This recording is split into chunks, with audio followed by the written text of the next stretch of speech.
Bonjour, je suis Séverine de chez Loutsi et aujourd'hui j'avais envie de partager avec vous dans le cadre de notre événement sur 4 semaines pour vous donner un conseil concret pour avancer dans votre projet de lancement de boutique en ligne. J'avais envie donc de vous donner des nouveaux retours, des nouvelles inspirations on va dire. Et j'avais envie de vous parler de trois femmes qui se sont vraiment accomplies en créant elles-mêmes leur boutique en ligne. Donc je vous propose de commencer tout de suite avec la première histoire. Donc l'histoire de Morgane, pour commencer, qui a connu un moment très difficile dans sa vie puisqu'elle est passée par un burn-out. Donc elle a arrêté, elle s'est posé les questions de trouver ses valeurs, de trouver son alignement avec quelque chose qui lui plaisait. Et depuis toujours, elle avait un peu mis de côté son envie de faire de l'art. Elle avait d'ailleurs commencé des études d'art il y a très longtemps. Elle faisait ça aujourd'hui par passion plutôt. Et elle avait l'habitude de faire des cadeaux dans ce domaine-là à ses amis qui à chaque fois la félicitaient parce que c'était des toiles hyper sympas. Elle fait de jolies toiles, enfin de magnifiques toiles qui plaisent beaucoup, qui se disent beaucoup. Et beaucoup de ses amis lui disaient il faut absolument que tu les proposes, que tu fasses des expositions, etc.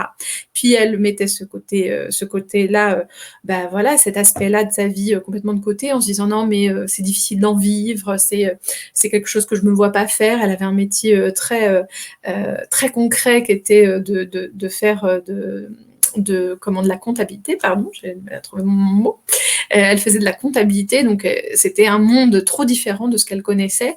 Et finalement, de plus avoir de salaire, plus avoir ces choses-là, ça lui faisait un petit peu peur. Jusqu'au jour où le burn-out arrive, où elle remet en considération ses choix de vie. Elle avait 35 ans à l'époque. Et du coup, elle décide de se dire, j'ai du temps là, il faut que je prenne le temps en tout cas d'aller au bout de ce projet que j'ai pas osé plus tôt dans ma vie faire, et je vais y aller à fond, et je vais commencer à produire des toiles. Donc sa première idée, c'était déjà de produire des toiles, voir si d'en produire régulièrement, c'est quelque chose qui lui disait. Ensuite, bien sûr, elle sera approchée des marchés pour voir, donc du marché de l'art, pour voir si ces toiles séduisaient. Puis elle s'est dit, voilà, je vois qu'il y a du répondant, il y a quelque chose qui se passe, il y a une émulation. Donc je vais tenter, je vais créer moi-même ma boutique, quelque chose de très épuré, juste pour montrer mon univers, que des gens qui voient mon nom quelque part puissent retrouver toutes les toiles que j'ai pu faire par le passé, qui vont peut-être les inspirer. Je vais peut-être avoir des commandes, donc elle propose même sur sa boutique en ligne de faire un peu une commande en disant j'aime bien cette inspiration de tableau, si vous pouviez faire quelque chose dans ce style-là avec d'autres inspirations. Donc maintenant elle fait même des toiles un peu sur mesure, dans le sens où elle y met à la fois bien sûr son style qui lui est très personnel, mais également elle y met les choix ou en tout cas les inspirations que lui donnent les personnes qui lui commandent ces toiles sur mesure. Donc aujourd'hui, elle est très contente parce que cette boutique, ça lui donne surtout de la visibilité. Elle en vend vraiment, elle en vend même à l'étranger aujourd'hui. Donc au début, c'était un peu embêtant. Au début, elle se dit comment faire les frais de port, etc. Elle a trouvé des solutions et puis aujourd'hui, concrètement, elle réussit à se dégager un salaire qui lui va tout à fait, et surtout en faisant un métier qui lui plaît profondément et dans lequel elle se sent bien et elle se sent heureuse chaque jour de travailler. Donc elle a vraiment cet accomplissement, elle le ressent vraiment chaque jour, et l'alignement aussi entre ses valeurs et ce qu'elle fait.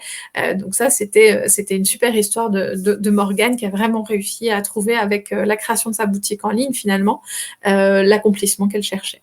Donc ça, première histoire. La deuxième histoire, vous allez voir, elle est tout aussi, alors moins extrême parce qu'il n'y a pas eu de burn-out, mais en tout cas, Charlotte, elle avait décidé, en parallèle de son métier de graphiste qu'elle faisait avec des commandes, elle travaillait en tant que freelance, mais avec des entreprises avec lesquelles elle travaillait très régulièrement. Donc elle trouvait pas assez de marge de manœuvre. En tout cas, ça ne répondait pas à son envie complète, on va dire. Donc ça lui va très bien d'avoir quelque chose comme ça d'assez fixe, qui lui ramène un revenu qui lui convient. Mais elle avait envie à côté de ça d'aller au bout d'un projet où elle pouvait vraiment s'exprimer, décider de tout. c'était ce qui lui manquait, hein, quand on discutait avec elle, c'était ça. Elle voulait décider de tout, décider de ses motifs, décider de comment les vendre, de comment communiquer. Elle voulait avoir vraiment la mainmise et être le boss, quoi. C'était vraiment ça son envie, parce qu'elle sentait que sinon, elle se sentait bah oui, un peu dans un schéma un peu restreint, sans utiliser toutes les capacités qu'elle pouvait avoir. Et du coup, elle a décidé de monter une marque d'accessoires. Donc, elle achète des accessoires, des pochettes, des foulards, vraiment plein de types, des sacs en tissu aussi qui sont déjà produits. Elle les achète en Europe. Et après, dessus, elle vient y mettre le graphisme avec des systèmes d'impression bio qu'elle utilise, en mettant ce qu'on appelle les color prints, donc c'est plusieurs motifs identiques qu'elle a elle-même conçus, avec toute une technique très particulière qu'elle a développée. Et aujourd'hui, elle s'éclate. C'est pas un revenu aujourd'hui qui lui permet de vivre à 100% de cette activité, mais elle est en train de construire quelque chose pour l'avenir parce qu'elle fait des tests. Elle est vraiment sur la première année de son activité de boutique en ligne. Donc, elle fait des tests, elle améliore, elle se fait une clientèle, elle se fait une réputation. Donc, c'est vraiment ce qui lui plaît en tout cas. Et ça vient vraiment, j'ai beaucoup de mal aujourd'hui, ça vient vraiment consolider son envie d'être le boss et de décider comment elle veut faire et avec quel rythme, sans s'imposer. Elle voulait absolument pas que cette activité soit une contrainte, mais que ce soit 100% plaisir. Donc c'est pour ça qu'elle a préféré d'ailleurs garder son activité en parallèle, ce qui est tout à fait aussi possible quand on fait de la boutique en ligne et en trouvant des solutions qui permettent de gérer ça en parallèle.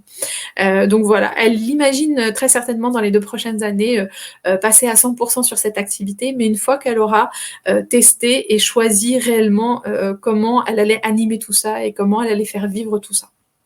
Donc voilà, ça c'était l'histoire de Charlotte. La troisième histoire, alors pour une fois, c'est pas dans le monde des produits physiques, c'est dans le monde du numérique. C'est l'histoire de Jasmine qui, après avoir connu le salariat dans le domaine juridique, elle en avait vraiment marre de travailler avec beaucoup de dossiers, une charge de travail énorme et puis pas forcément de gratification suffisante. On va dire ça comme ça. Et puis elle s'est dit, mais moi, aujourd'hui, je me suis spécialisée dans un domaine. J'ai vraiment envie de donner mon expertise, pas à des sociétés, mais à des particuliers. Aider les particuliers à devenir propriétaires en évitant tous les pièges, parce qu'il y a plein de pièges qu'il faut connaître, et donc en les guidant. Il y a plein de gens aujourd'hui qui se retrouvent dans des problématiques que moi je peux aider concrètement et que j'ai envie d'aider. Et c'est là que je vais m'épanouir finalement, vraiment, parce que ce sera des gens qui ont vraiment besoin de moi et pas juste des optimisations de grands groupes ou d'entreprises. Donc ça, c'était sa mission.